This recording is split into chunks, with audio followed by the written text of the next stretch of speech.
अस्सलाम वालेकुम dear friends. आज की इस वीडियो में मैं आपको सिखाऊंगी बहुत ही ज़बरदस्त सी गोश्त कढ़ाई की रेसिपी, जो कि आप बहुत इंजॉय करने वाले हैं। तो वीडियो को एंड तक ज़रूर देखिएगा, इंशाल्लाह आपको बहुत मज़ा आने वाला है। तो सबसे पहले तो हमने गोश्त को, आपको पता है, अच्छी तरह से गला लेना होता है। गोश्त को गलाने के लिए मैंने गोश्त कुकर में डाल के चढ़ा दिया था और उसमें कुछ भी ऐड नहीं किया था। आप चाहें तो थोड़ा सा नमक ऐड कर सकते हैं ज़रूरत के मुताबिक, लेकिन मैंने कुछ भी ऐड नहीं किया था। फिर हम उसके बाद प्याज को अच्छी तरह से चॉप कर लेंगे।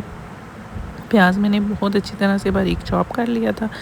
प्याज को आपने बारीक बारीक कट करना है, बहुत मोटा नहीं काटना, क्योंकि कढ़ाई में हमने उसको अच्छी तरह से फ्राई करना है ताकि कोई भी मसाले में नज़र ना आए। वैसे तो मोस्टली लोग कढ़ाई में प्याज डालना पसंद नहीं करते, ये आप पे भी डिपेंड करता है कि अगर आप पसंद करते हैं तो आप डाल सकते हैं, नहीं तो आप इसको स्किप भी कर सकते हैं।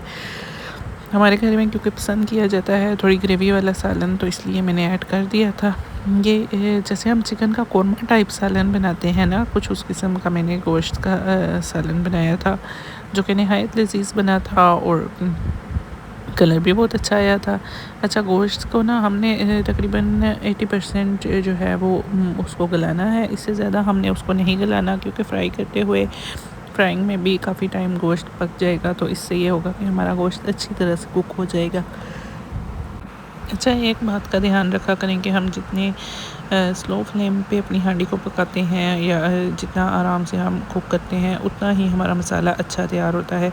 अगर हम तेज़ आंच पे बनाएंगे, तेज़ आंच पे प्याज तो बहुत जल्दी फ्राई हो जाते हैं और बहुत जल्दी पक भी जाते हैं, लेकिन उसका ये नुकसान होता है कि आपकी हांडी में ना मसाले अच्छी तरह से जज़्ब नहीं होते, अच्छी तरह से वो पकते नहीं हैं, क्योंकि वो तेज़ आंच पे फ़ौरन पक जाते हैं। तो फिर जब हांडी पकने के बाद वो अलग अलग से नज़र आते हैं।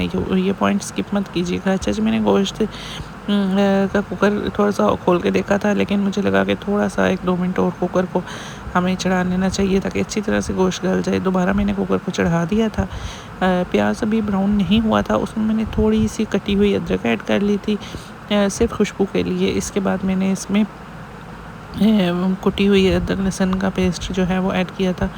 अच्छा, अक्सर ऐसा होता है कि हम अदरक लहसुन का पेस्ट बना के रख लेते हैं, मैं भी बना के रख लेती हूँ, लेकिन जो हमें अच्छी एक फ़ीलिंग देता है, जो फ्रेश फीलिंग देता है, वो यही होता है कि बिल्कुल फ्रेश अदरक लहसुन आप जो है वो कूट के तो हांडी में डालें। इससे बड़ा ही अच्छा सा टेस्ट आता है, एक स्पेसिफिक किस्म की खुशबू आती है हांडी में, जो कि बहुत ही ज़बरदस्त सी हांडी बनने में मदद देती है।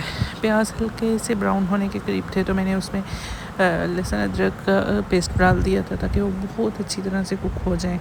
तो इसको मैं दोबारा से फ्राई कर लूँ। अच्छा, प्याज हमने जो है वो ज़्यादा डार्क ब्राउन नहीं करने, प्याज हमने ऐसे ब्राउन करने हैं कि जैसे बिल्कुल लाइट से ब्राउन होते हैं ना, वो हमने करने हैं, ताकि अगर ज़्यादा ब्राउन डार्क हो गए तो फिर इससे हांडी के कलर पे बहुत इफ़ेक्ट पड़ता है।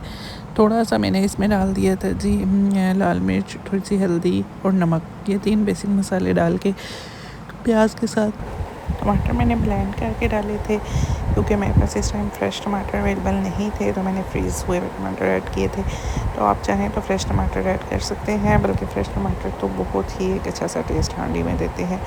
अब हमने बहुत अच्छी तरह से मसाले को फ्राई करना है, क्योंकि जो फ्रीज़ टमाटर होते हैं ना, इनमें बहुत ज़्यादा पानी होता है और ये पानी खुश्क होने में काफ़ी टाइम मेरा लगा था। और मुझे यही लग रहा था कि पता नहीं क्यों अभी ये क्यों नहीं पानी खुश्क हो रहा, लेकिन ये है कि पानी खुश्क होने में काफ़ी टाइम लग गया था। तो काफ़ी टाइम मैंने फिर लो फ्लेम पे टमाटर जो है वो खुश्क कर लिए थे। कुकर मैंने खोल के देखा, गोश्त हमारा गल चुका था, तो गोश्त मैंने सारा इसी मसाले में ऐड कर दिया था। गोश्त ऐड करने के बाद मैंने दोबारा से मसाले को बहुत फ्राई किया। आपको मैं कंडीशन दिखाऊंगी कि ये देखें फ्राई हो के गोश्त कितना सा रह गया था, क्योंकि टमाटर में पानी था बहुत ज़्यादा। वो सारा टमाटर का पानी जब तक फ्राई हुआ तो बस टोटल मसाला ये रह गया था।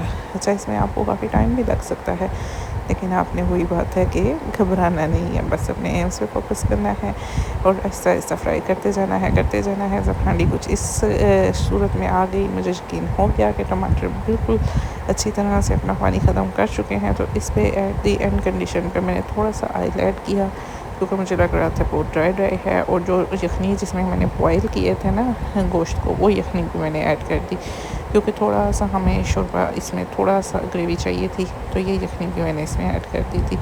थोड़ी सी यखनी थी, बहुत ज़्यादा पानी तो मैंने डाला नहीं था गोश्त में। अब इस कंडीशन पे मैंने ढाँक कर कम से कम 10 से 15 मिनट के लिए गोश्त को पकाने के लिए रख दिया था। जब इस कंडीशन पे अच्छी तरह से गोश्त पक गया तो फिर मैंने एंड पे हमने इस पे गार्निशिंग के लिए जो चीज़ें कट करके रखी हुई थी वो गार्निश की और सर्व किया। यकीन जाने इतना ज़बरदस्त गोश्त बना था, लेकिन इसकी जो बेसिक स्टेप था ना वो यही था कि इसकी भुनाई बहुत अच्छी हुई थी और काफ़ी टाइम भुनाई हुई थी, इसलिए गोश्त का शायद जायका एक स्पेसिफ़िक किस्म का टेस्ट था और बड़ा ही मज़ा आया हम सबको खाना खाते हुए, खाना एंजॉय करते हुए। तो आप कमेंट सेक्शन में लाजमी बताया करें, अपने एक्सपीरियंस शेयर किया करें, अपनी खूबसूरत यादों से हमें आगाह किया करें ताकि हम भी जान सकें कि आपका पर्सनल एक्सपीरियंस कैसा है। तो एंड पे मैंने थोड़ी सी इसमें गार्निशिंग ऐड कर दी थी ताकि अच्छी तरह से अच्छा सालन जैसा भी होना, चाहे दाल है सब्ज़ी है, आप लाजमी उसको गार्निश करके सर्व किया करें।